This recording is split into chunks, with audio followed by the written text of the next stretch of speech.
Hello, my name is Benjamin Hart. I'm an American attorney and a managing director of Integrity Legal here in Bangkok, Thailand.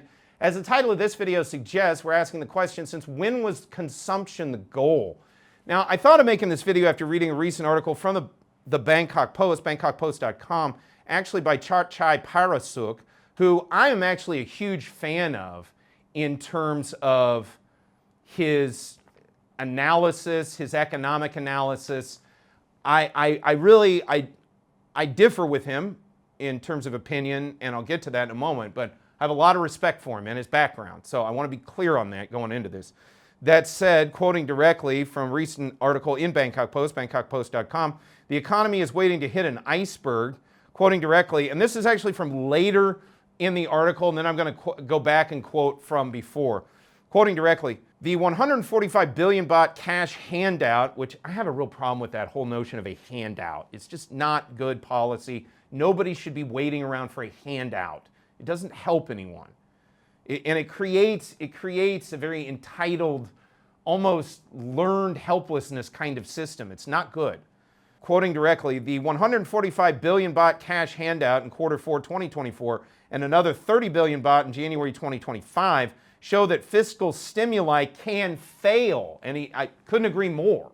You know, I don't think we needed it. I don't think it was warranted. I talked about it at the time. And then on top of it, it didn't really do anything. Quoting further, consumers are too weak to consume without bank credit. And that's kind of the point of this video, which is, and I want to get into this and then I'm going to keep quoting, but I remember being a kid when this Keynesianism first started really trying to take hold in the 90s in America. And unfortunately, it got its teeth into us good. And that has metastasized for about 20, 25 years.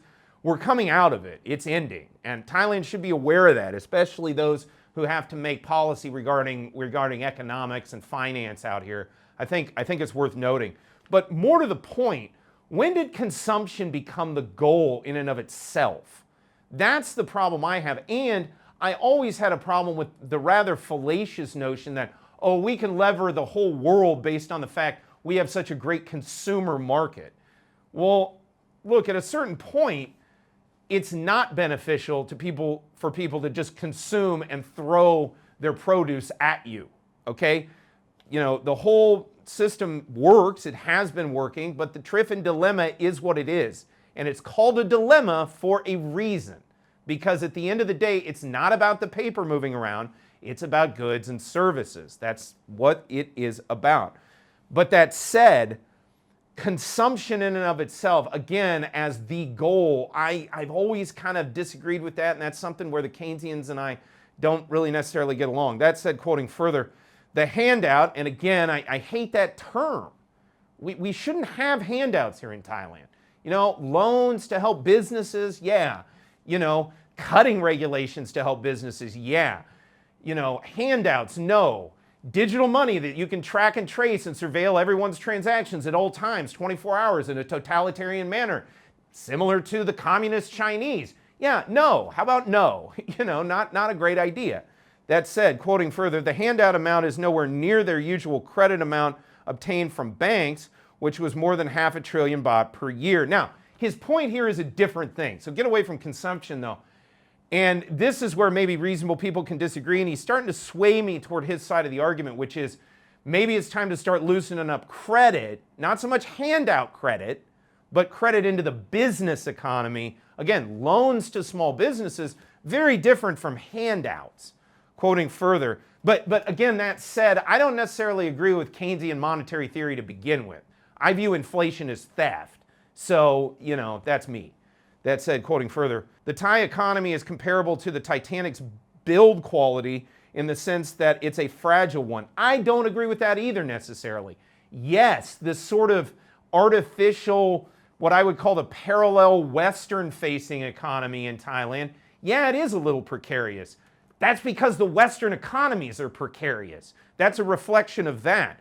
Thailand's down-home economy, the thing that always saves it when we have to deal with all the ruckus from the rest of the world, not so bad. If you go out on the street level, could be worse. Again, I'm not saying I'm the end-all be-all, and I'm not saying that particular anecdotal evidence is the end-all be-all. I do understand there's issues in the export sector, the industrial sector. Those are different things. I don't see that as directly. So take that as you will. That said, quoting further, although it might look healthy with 2.5% GDP growth for 2024 after 2% growth the year before, in reality it is plagued with many problems from dwindling competitiveness and unsustainable debt burden, I'm coming back to that, to ineffectual fiscal and monetary policies. Well, ineffective fiscal and monetary policies, aren't we doing more of the same on some of that stuff? Leave that aside though. Unsustainable debt burden. I have been hearing the Western, especially financial press, cry all day long about the unsustainable debt burden of the Thais. And why do we hear about this all the time? Because it's unsecured, most of it. Thais don't have the debt burdens in their houses that, for example, most Americans have. For good, ill, or otherwise, Thai policy dictated that. Frankly, it was good policy. And frankly, it was top-down policy. It's one of the best examples out here of when top-down policy works, by the way. But note, most Thais do not have this debt tied to their homes. I'm not saying all, there are mortgages and things here, but a lot of this debt that they constantly go on and on about in the Western press is unsecured debt. They're probably never going to get it back.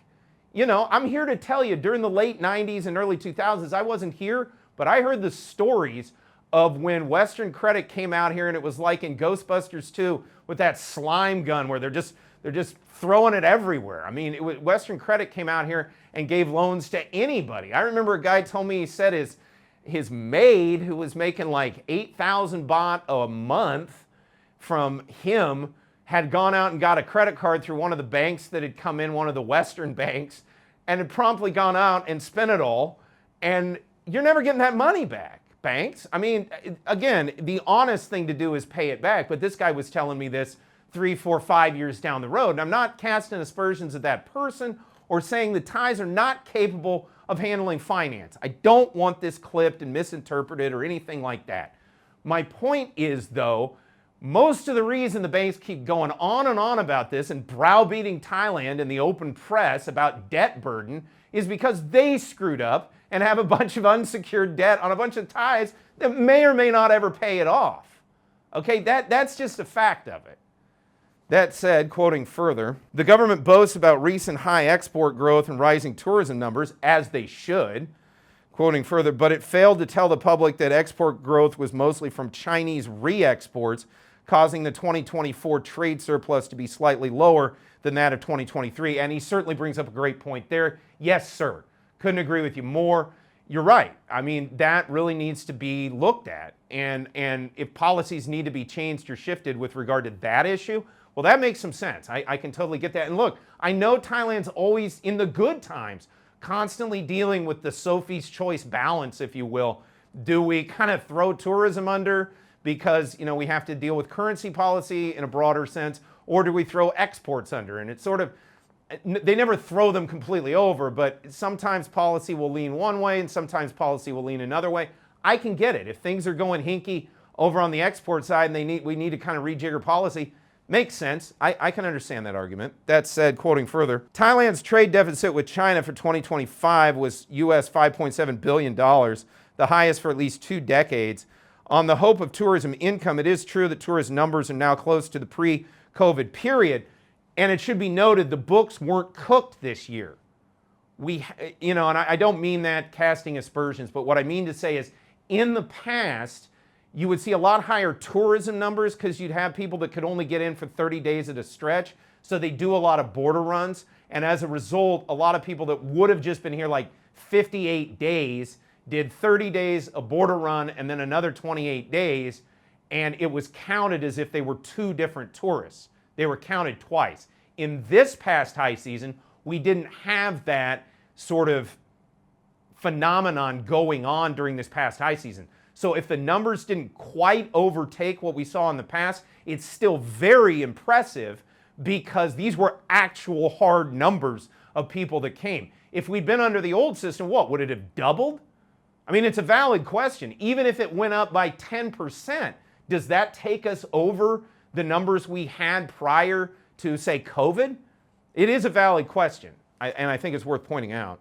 That said, quoting further, however, they are spending almost 20% less per head as high spenders like Chinese tourists are being replaced by economic Indians and Malaysian visitors. Okay, fair enough. I get it. Chinese do tend to come in, they stay like 2 weeks, and they want to buy certain consumer goods. They have their own patterns. They're not the end-all be-all. I do think it's worth building up different repositories of tourist numbers by nationality. Because look, say what you will, they may be budget travelers today, but as time goes on and from what the trends I'm seeing, as the global South continues to become economically more vibrant, I think it's a good idea to invest in our future in global South tourism. That's just my opinion. Now that said, does that mean at the exclusion of Chinese tourism? No, absolutely not. So I don't agree with that.